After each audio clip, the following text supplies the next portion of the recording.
Om Namo Bhagavate Vasudevaya. Om Namo Bhagavate Vasudevaya.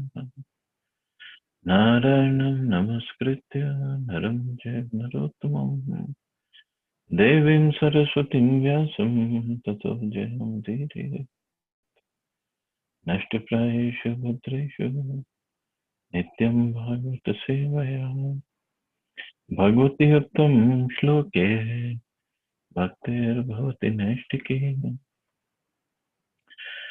Continuing with the discussion on Srimad Bhagavatam, Canto 3, Chapter 15, Description of the Kingdom of God. Text number 49 onwards.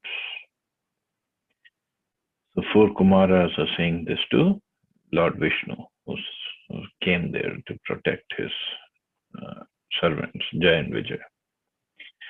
Kamam bhava svavrijiner niryeshu nastach cheto alivadyati natu padyurameta vachascha nastul sivadyadi Tyanghrishobha puryate gunaganaryadi karnarandraha.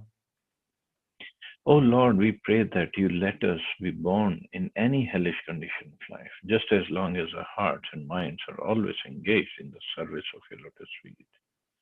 Our words are made beautiful by speaking of your activities, just as tulsi leaves are beautified when offered unto your lotus feet. And as long as our ears are always filled with the chanting of your transcendental qualities. The four sages now offer their humility to the personality of God, and because of their having been hearty in cursing two other devotees of the Lord, Jay and Vijay, the two doorkeepers who checked them from entering the Vaikuntha planet, were certainly offenders. But as Vaishnavas, the four sages should not have cursed them in anger.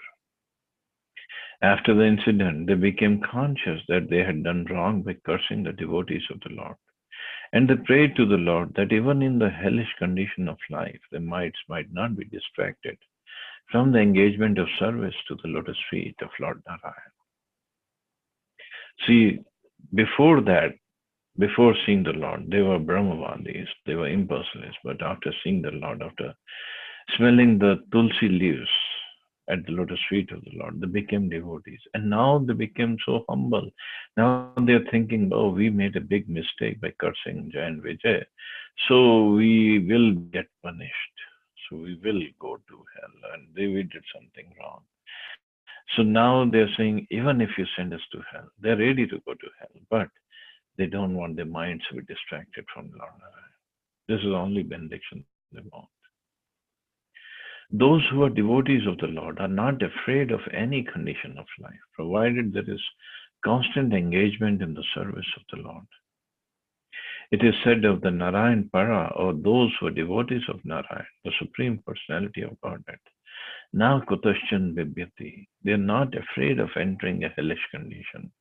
For since they are engaged in the transcendental loving service of the Lord, heaven or hell is the same for them. Because wherever they go, they were just going to serve the Lord. So they were not afraid. Only thing they were afraid of forgetting Lord Narayan. So that is what our prayer should be. No matter what condition you keep me in the Lord, just please let me always remember you. Let me always serve you. In material life, both heaven and hell are one and the same because they are material. In either place, there is no engagement in Lord's service. Therefore, those who are engaged in the service of the Lord see no distinction between heaven and hell. It's only the materialists who prefer one to the other. Obviously, they prefer heaven to the hell. But for devotees, it's the same because there is no service to the Lord. In heaven, they have so much of opulence, so many facilities that they forget the Lord, and in the hell, there's so much of punishment that they can't remember the Lord. These four devotees prayed to the Lord that although they might go to hell because they had cursed devotees, they might not forget the service of the Lord. The transcendental loving service of the Lord is performed in three ways: with the body, with the mind, and with the words. Here the sages pray that the words may always be engaged in glorifying the Supreme Lord. One may speak very nicely with ornamental language, or one may be expert at controlled grammatical presentation. But if one's words are not engaged in the service of the Lord, they have no flavor and no actual use. The example is given here of tulsi leaves. The tulsi leaf is very useful even from the medicinal or antiseptic point of view. It is considered sacred and is offered to the lotus feet of the Lord. The tulsi leaf has numerous good qualities, but if it were not offered to the lotus feet of the Lord, tulsi could not be of much value or importance. Similarly, one may speak very nicely from the rhetorical or grammatical point of view, which may be very much appreciated by a materialistic audience. But if one's words are not offered to the service of the Lord, they are useless. So, whatever beauty or whatever charisma one has, if it is not offered to the Lord, it's actually useless because it only takes us more towards hell because we are going to end up using that opulence or using that capability in our service. I mean, more and more sense gratification. And then what is going to happen? We're going to commit sinful activities.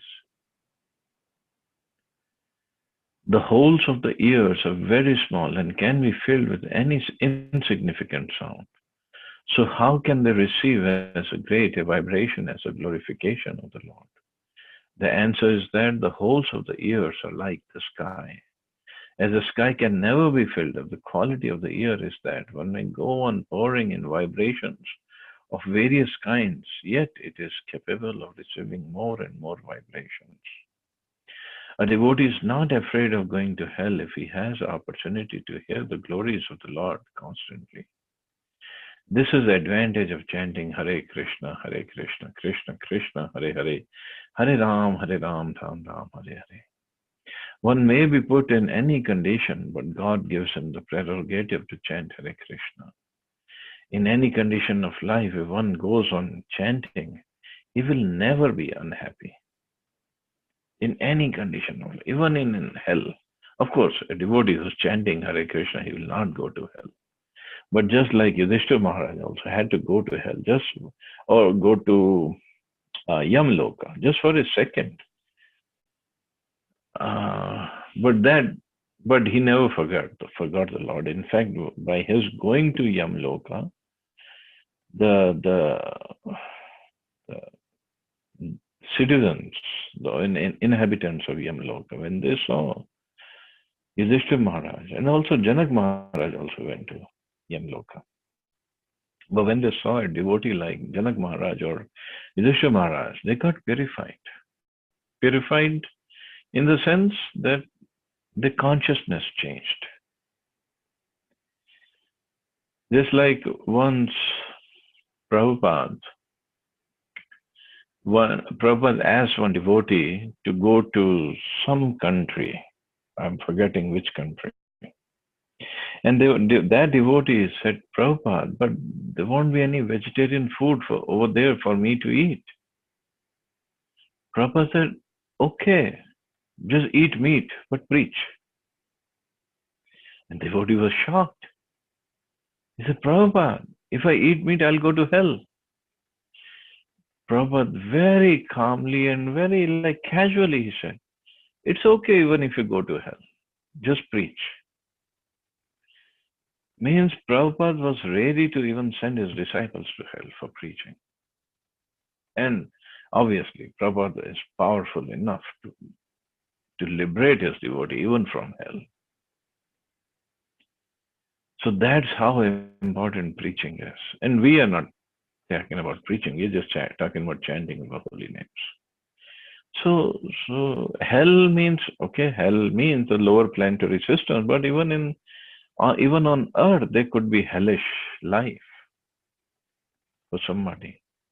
Even if somebody is living in the most opulent palace in the best country of this world, the life could be hellish.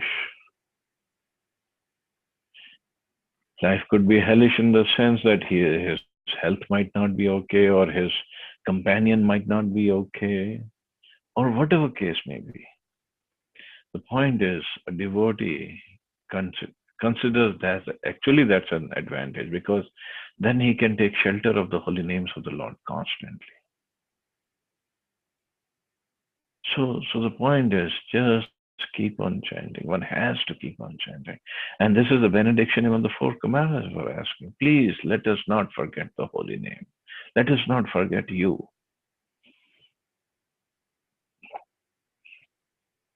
Pradushchakarth yadidam purhutarupam tenesh nirvritim iva puralam drishona tasmaidam bhagavate namid vidhema yonatmanam durudayo bhagwan pratitaha. O Lord, we therefore offer our respectful obeisances unto your eternal form as a personality of Godhead, which you have so kindly manifested before us. Your supreme eternal form cannot be seen by unfortunate, less intelligent persons, but we are so much satisfied in our mind and vision to see it. The four sages were impersonalists in the beginning of their spiritual life, but afterwards, by the grace of their father and spiritual master Brahma, they understood the eternal spiritual form of the Lord and felt completely satisfied. In other words, the transcendentalists who aspire to the impersonal Brahman or localized Paramatma are not fully satisfied and still hanker for more. Even if they are satisfied in their minds, still transcendently, their eyes are not satisfied. But as soon as such persons come to realize the Supreme Personality of Godhead, they are satisfied in all respects. In other words, they become devotees and want to see the form of the Lord continually. It is confirmed in the Brahma Samhita that one who has developed transcendental love of Krishna by smearing his eyes with the ointment of love sees constantly the eternal form of the Lord. So seeing the Lord, it just satisfies the eye, satisfies the heart, satisfies the soul. The Lord is so beautiful, so attractive. And his decorations, his garland, his clothes, his jewelry, everything is so beautiful. That just by seeing the Lord, one becomes completely satisfied. That you can see yourself. You could be maybe the whole day there must so many problems, issues, this, that goes on. But as soon as you go to the temple of the Lord and take darshan, you forget every anxiety in the world. You want to just absorb yourself in that darshan.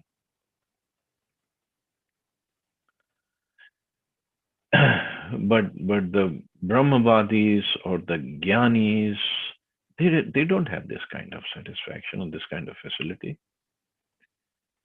The particular word used in this connection, anatmanam, signifies those who have no control over the mind and senses, and who therefore speculate and want to become one with the Lord. Such persons cannot have the pleasure of seeing the eternal form of the Lord. For the impersonalists and the so-called yogis, the Lord is always hidden by the curtain of Yog Maya. Bhagavad Gita says that even when Lord Krishna was seen by everyone while he was present on the surface of the earth, the impersonalists and the so-called yogis could not see him because they were devoid of devotional eyesight. The theory of the impersonalists and the so-called yogis is that the Supreme Lord assumes a particular form when he comes in touch with Maya, although actually he has no form. So this is a theory of impersonalists, of Mayavadi. They said the Lord has no form, but when the Brahm Jyoti comes in touch with Maya, it takes a particular form, and that form, the bhaktas, you call him Krishna. This very conception of the impersonalists and the so-called yogis check them from seeing the Supreme Personality of Godhead as he is. The Lord therefore is always beyond the sight of such non-devotees. The four sages felt so much obliged to the Lord that they offered their respectful obeisances unto him again and again. Similarly, when Chaitanya Mahaprabhu, when he went to Jagannath Puri, when he first reached Jagannath Puri, he was going with other devotees like Nityanand Prabhu, Mukunda, and other devotees. But Mahaprabhu wanted to go there alone, so Mahaprabhu left them and went ahead. When Mahaprabhu went to take darshan of Lord Jagannath in the temple, he saw Shyam Sundar. He saw Shyam Sundar Krishna. And out of so much of ecstasy, he just saw the Lord. He ran towards the Ratna Singhasan, and the pujaris stopped him, and he just fell down fainting. He just fainted, unconscious. The security guards there, they wanted to beat him up. That they thought it must be an impostor who's just faking. But somehow Sarvabhauma Bhattacharya was there. Sarvabhauma Bhattacharya was a guru of Maharaj Prataprudra. So Sarvabhauma Bhattacharya saw Chaitanya Mahaprabhu lying down in front of Jagannath temple, in front of Lord Jagannath in the temple. But he understood this personality is not an ordinary person. So he stopped the security guards and he asked the security guards to carry Mahaprabhu from Jagannath temple to Sarvabhauma Bhattacharya's place, which is little bit far away, not exactly next door. So Sarvabhauma Bhattacharya had Mahaprabhu in his house. He thought Mahaprabhu is some extraordinary person, but he could not figure out what is this, who is this person. But he kept one fine cotton in front of the nostril of the Lord. And he saw the finer strands of that cotton were moving slightly. So he knew this person is breathing, so he's alive. So afterwards, Nityanand Prabhu and Mukunda, they all somehow came to the temple and they found, and he heard the commotion that some sannyasi came and he fell down unconscious, and Sarvabhauma Bhattacharya has taken him to his house. So Nityanand Prabhu, with his associates, he went to the house of Sarvabhauma Bhattacharya. He understood that must be Chaitanya Mahaprabhu. So when Nityanand Prabhu went there, he saw Mahaprabhu lying down in this situation. So he started doing kirtan. So after a while, Mahaprabhu came to his external consciousness. And he got up and then he was inquiring, where am I? And who's this? So Sarvabhauma Bhattacharya explained, this is what happened. And Sarvabhauma Bhattacharya asked him to stay at his place for a few days. Mahaprabhu agreed. Sarvabhauma Bhattacharya was an impersonalist. He didn't believe in the form of the Lord. Sarvabhauma Bhattacharya had a brother-in-law, Gopinath Acharya, who was associate of Mahaprabhu in Navadvip. So he knew the original position of Chaitanya Mahaprabhu. So Gopinath Acharya tried to talk to Sarvabhauma Bhattacharya. Sarvabhauma Bhattacharya had knowledge of scriptures, left and right, Vedas, Vedanta, everything. So Gopinath Acharya said, this person who is in your house is the Supreme Personality of Godhead. Who do you think? He is not an ordinary person. As Sarvabhauma Bhattacharya, because Mahaprabhu was only 24 years old and Sarvabhauma Bhattacharya was in 70s or something like that. And out of his affection for Mahaprabhu, he would try to give him instructions. And Gopinath Acharya said, he is Supreme Personality of Godhead himself. You cannot give him instructions. And Sarvabhauma Bhattacharya would argue with him, saying that where in the scriptures it says the Supreme Personality of Godhead incarnates in Kali Yuga. Gopinath Acharya showed him all the references, Mahabharata and other scriptures, and references about Chaitanya Mahaprabhu being the Supreme Lord. But Sarvabhauma Bhattacharya, he said, the main Vedas don't talk about it. He said, Narayan is Tri-Yogi Narayan. So, so he wouldn't believe it. Gopinath Acharya told him, because you don't have mercy of the Supreme Personality of Godhead, right? And that's why even if he's sitting in your house, you're serving him, and all the scriptures are pointing towards it, but still you won't believe it because you don't have the mercy of the Supreme One. And one day you will have the mercy, and then you will understand. Chaitanya Mahaprabhu is the Supreme Personality of Godhead. So this is what Prabhupada is writing here. Only until one has the mercy of the Supreme Lord, one cannot understand him. Forget about all the impulsive jnanis and yogis who don't even have the Supreme Lord right in their house. So after a few days, Sarvabhauma Bhattacharya, he told Chaitanya Mahaprabhu that you're very young, but you have taken sannyas in this young age, and you're very attractive. So you won't be able to um, carry out the injunctions of sannyas ashram until you study Vedanta and understand the Vedic knowledge.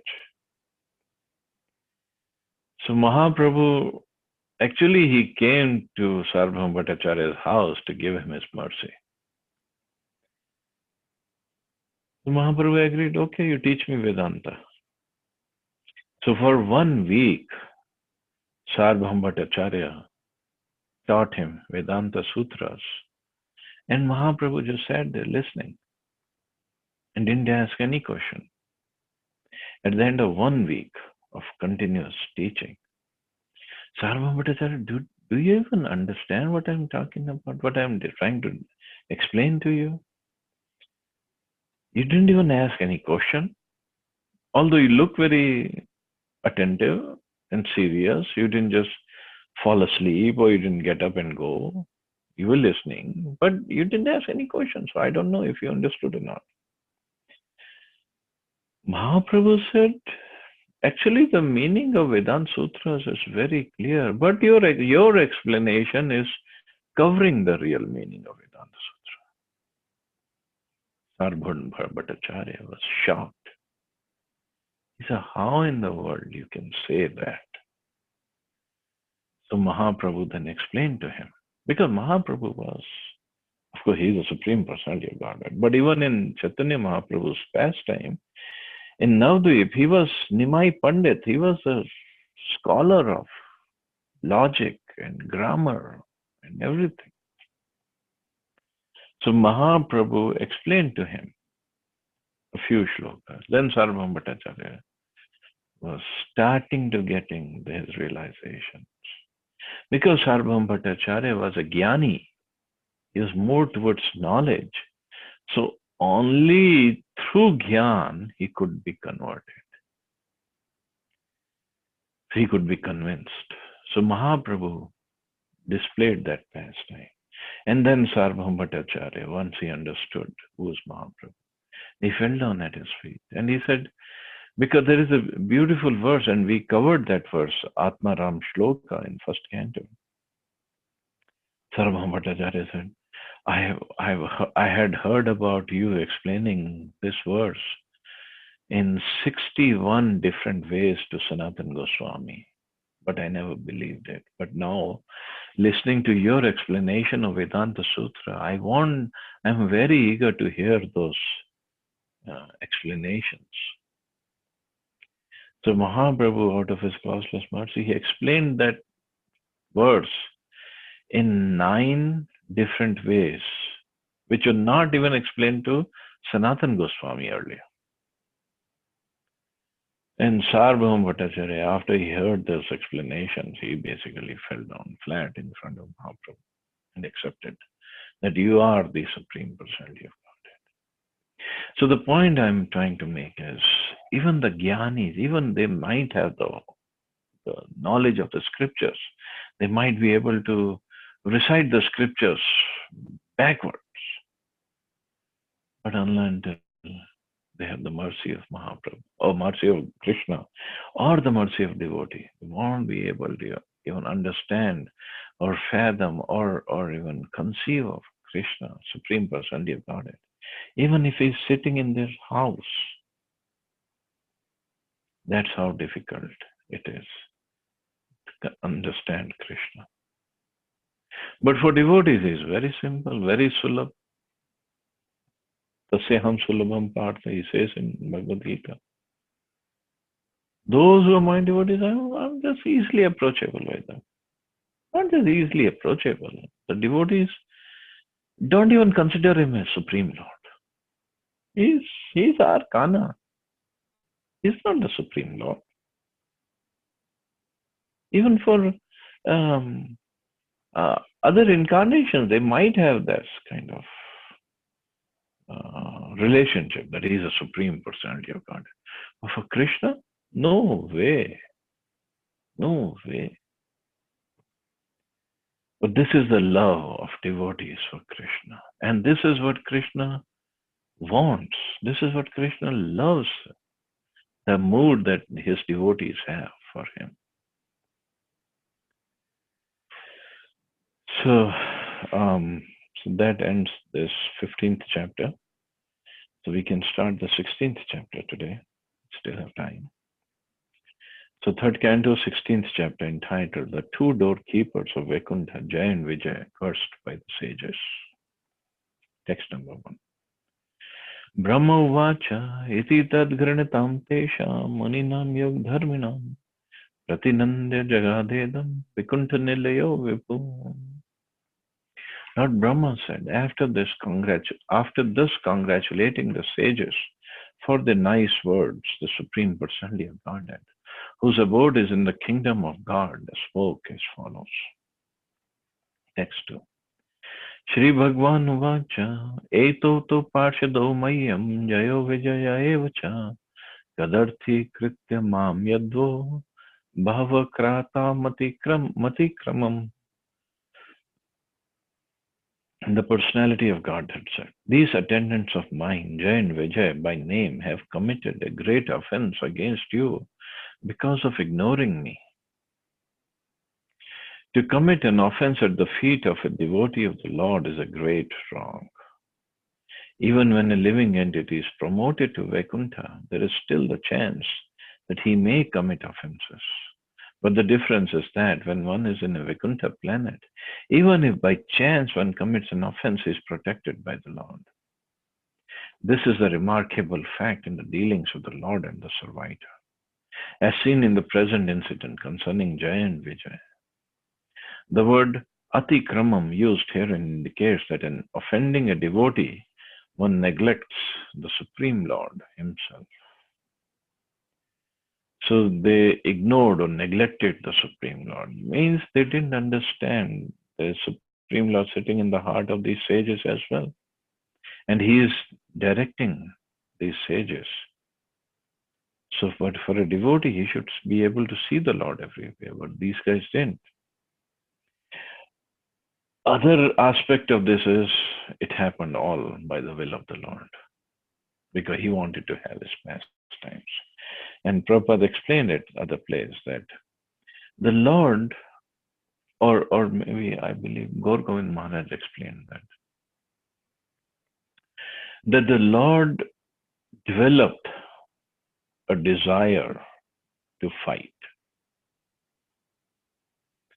He always has this desire, because if we have this desire to fight, it cannot come from anywhere if it is not in the Lord.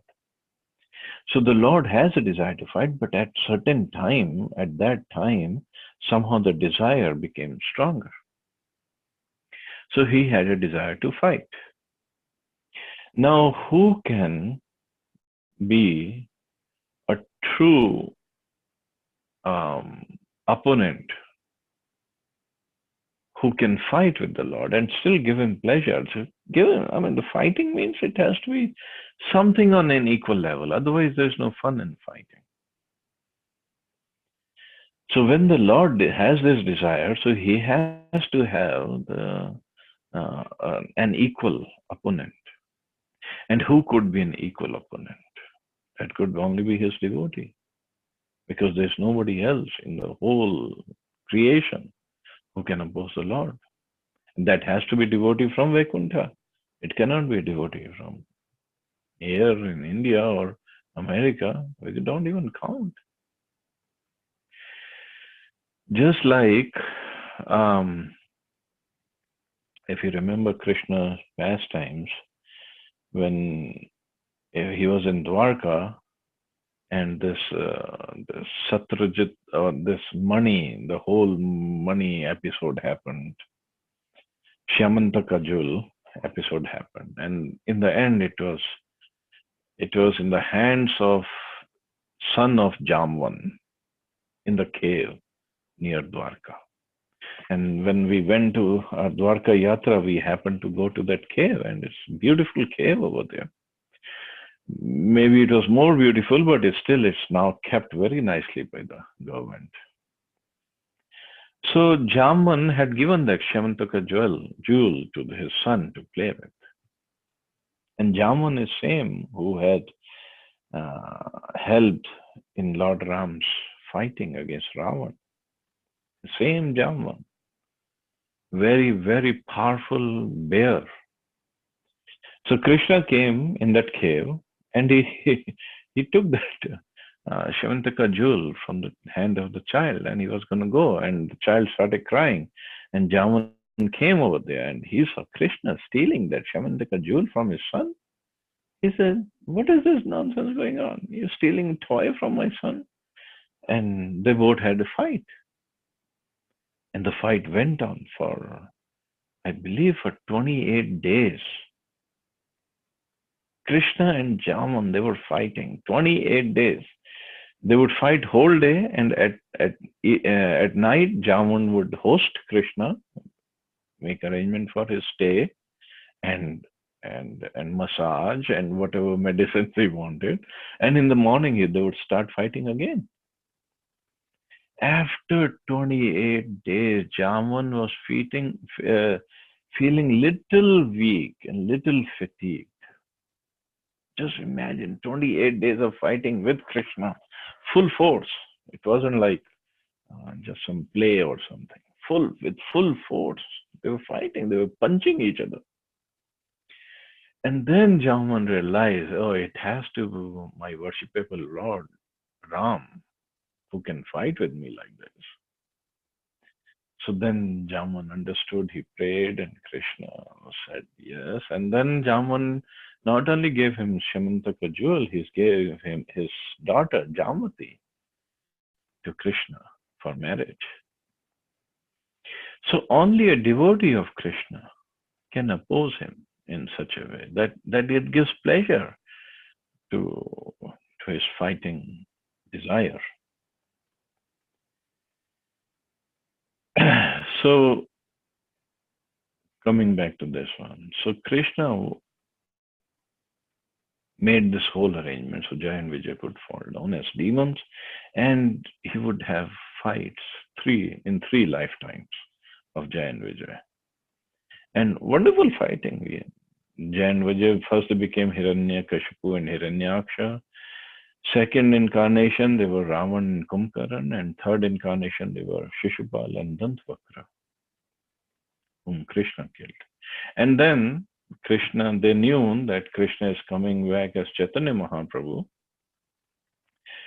And Chaitanya Mahaprabhu being most merciful, so Jay and Vijay said, we want to come back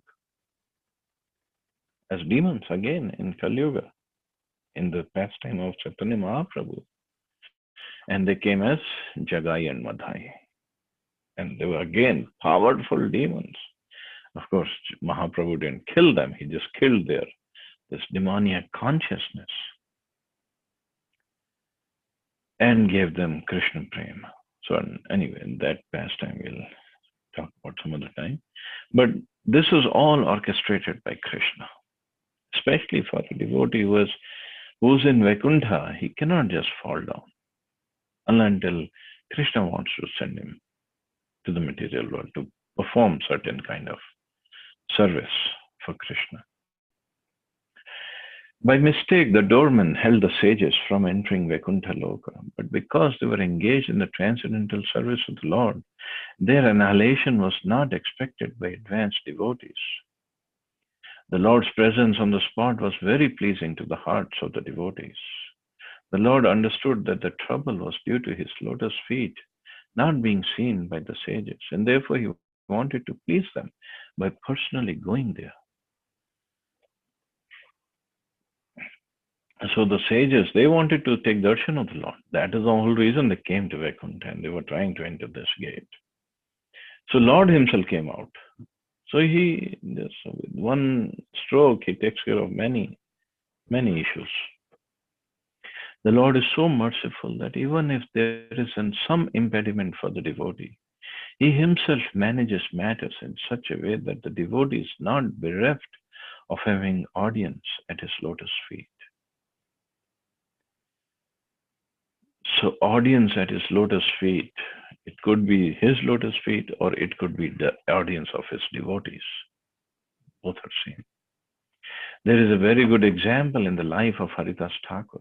When Chaitanya Mahaprabhu was residing at Jagannath Puri, Haridas Thakur, who happened to be Mohammedan by birth, was with him. In Hindu temples, especially in those days, no one but a Hindu was allowed to enter. Although Haridas Thakur was the greatest of all Hindus in his behavior, he considered himself a Mohammedan and did not enter the temple. Lord Chaitanya could understand his humility, and since he did not go to see the temple or see the Lord in the temple, Lord Chaitanya himself, who was non-different from Jagannath, used to come and sit with Haridas Thakur daily. Here in Srimad Bhagavatam, we also find the same behavior of the Lord. His devotees were prevented from seeing his lotus feet, but the Lord himself came to see them on the same lotus feet for which they aspired. It is also significant that he was accompanied by the goddess of fortune. The goddess of fortune is not to be seen by ordinary persons, but the Lord was so kind that although the devotees did not aspire for such an honor, he appeared before them with the goddess of fortune. So that's another significance. The Lord himself came with the goddess of fortune. But devotees said, we don't want to see, but Lord appeared there, Lakshmi Ji. Means with all the fortune and opulence and the morality, everything. And Srila Prabhupada gave example of Haridas Thakur. So that place where Haridas Thakur used to sit the Bakula, it's not too far from Jagannath temple, but Haridas Thakur would not go inside the temple to take darshan because this condition is still there. Only Hindus are allowed. So much so, this example that even Rupa Goswami and Sanatana Goswami, when they went to Jagannath Puri, they did not enter the temple either. Because when they were young, they used to serve in the ministry of Nawab Hussain Shah. And they considered themselves that they had pretty much become Muslims. And they said, we are not qualified. Not just qualified not to enter the temple. They wouldn't even go near the front gate of the temple. Their thought process, especially Sanatana Goswami's thought process, was that so many pujaris of Lord Jagannath, they go inside and come outside of this main gate, which is Purv Dwar, Eastern Gate, or Singh Dwar, that I might accidentally bump into them and this will contaminate them. So that was a thought process. That was the consciousness of Sanatana Goswami. It wasn't like he was doing a demonstration and he was doing some strike outside Jagannath temple that why I'm not allowed to enter Jagannath temple. Even though he was Hindu, nobody would have stopped him. And this or that. No, he just followed whatever the tradition of Jagannath temple. So much so that the Lord himself, Chaitanya Mahaprabhu himself, embraced Sanatana Goswami, gave him his own darshan, his personal association in Jagannath Puri. See, Lord Jagannath, he's not, of course, he's pleased when we go and take darshan of him. There's no doubt about it. But he's more pleased when we display, when we have this humble attitude of service and tolerance. Not that I have come to Jagannath Puri and you pandas, you take 1,000 rupees or 2,000 rupees and make sure you give me the best prasadam and take me in front of Lord Jagannath. I want to take darshan. That's not the way. Not in a not with the pride, with the heart full of pride. We can go and take darshan of Lord Jagannath. We can take darshan of the Murti, but that won't be the real darshan. Real darshan, like Prabhupada also explained previous verse, like Brahma Samhita, it is said, Premanjana Churita Bhakti Vilochanena Chanta Sudev Hridesha Vilokyanti. Premanjana Churita means ones whose eyes are smeared with the ointment of love. Only he can take darshan of the Lord. Not just take the darshan of the Lord. He aspire for the Lord to come and see him, for the Lord to give him his mercy.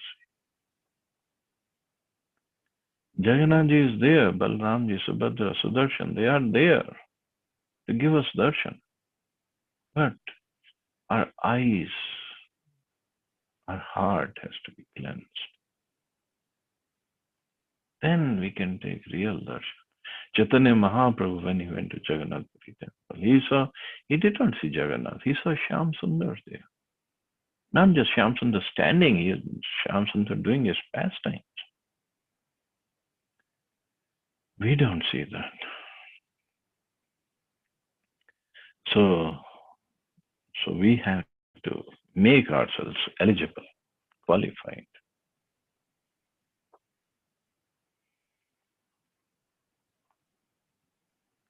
Text 3.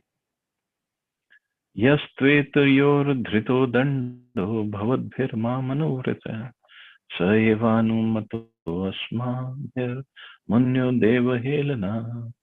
O great sages, I approve of the punishment that you who are devoted to me have meted out to them. Tadvadda prasadyamyadya brahmadevam param hime tadhityatmakritam manye yatsva pumbhira satkrita.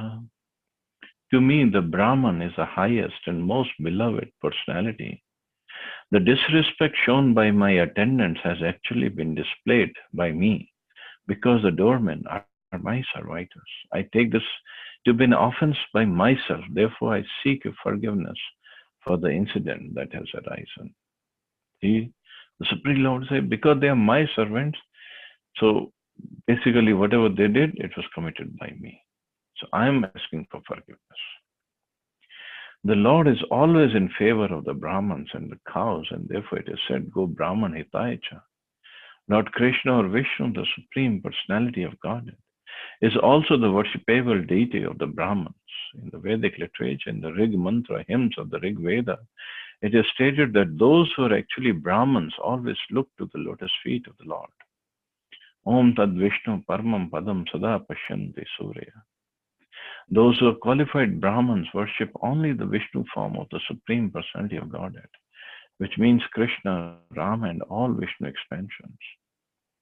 A so-called Brahman who is born in the family of Brahmins but perform activities aimed at against the Vaishnavas cannot be accepted as a Brahman, because Brahman means Vaishnava and Vaishnava means Brahman. So the real Brahman is a Vaishnava and a real Vaishnava is already a Brahman. One who has become a devotee of the Lord is also a Brahman. The formula is Brahmajanati iti Brahman.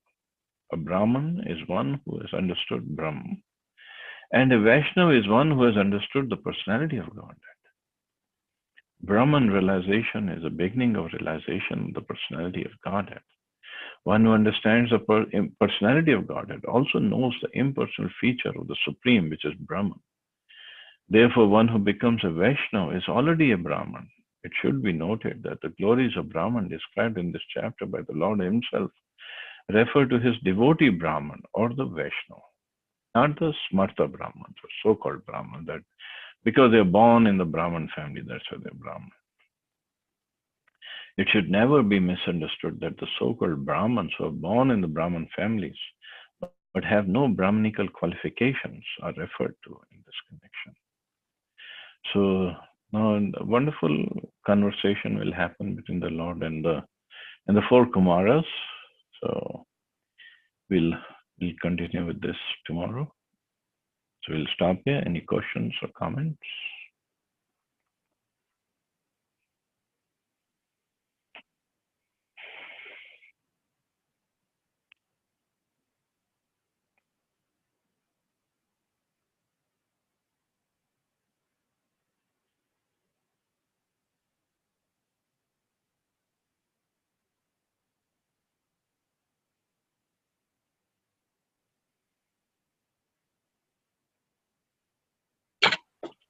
Hare Krishna, Prabhuji.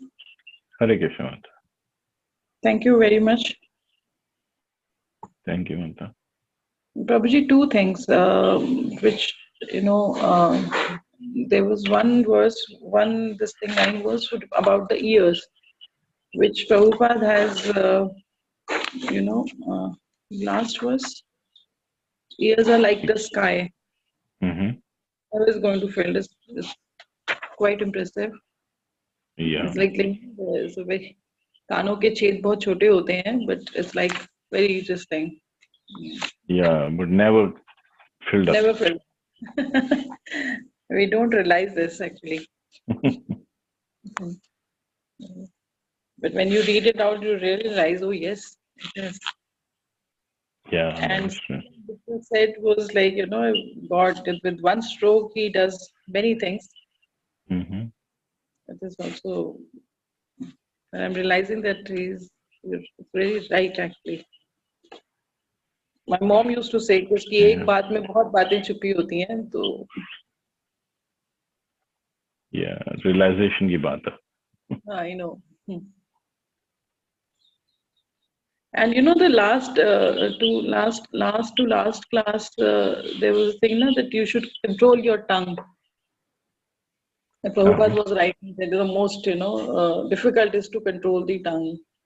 My grandmother also used to say this.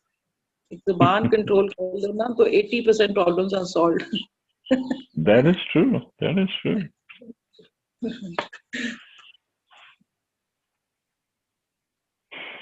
No, वो ही नहीं होती. Actually, when I got married, so this is the only the mantra she gave me. She said, "बेटा बस सिर्फ ज़ुबान control में रखना, कोई दिक्कत नहीं होगी."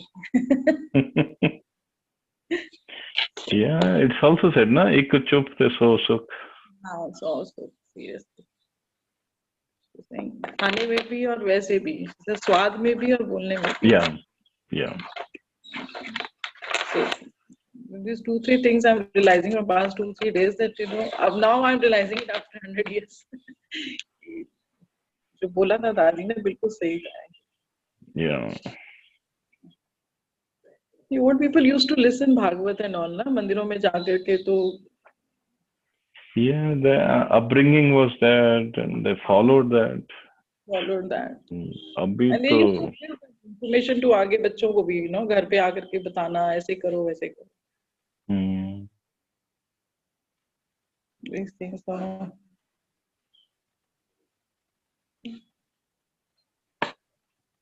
I'm realizing it why she used to go to temple every day. Yeah. Take darshan of the Lord, hear something nice, follow it. Good Prabhuji. No.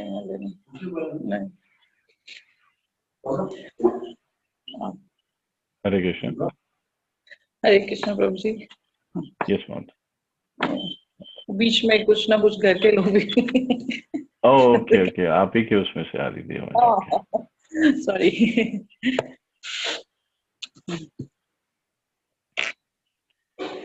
Chalo, you all have a wonderful day. Hare Krishna. Jai Srila Prabhupada. Prabhuji, thanks a lot. Hare Thank you. Krishna. Hare Jai Shri Krishna, Prabhuji. Thank you. Hare Thank you Krishna. so Jai much.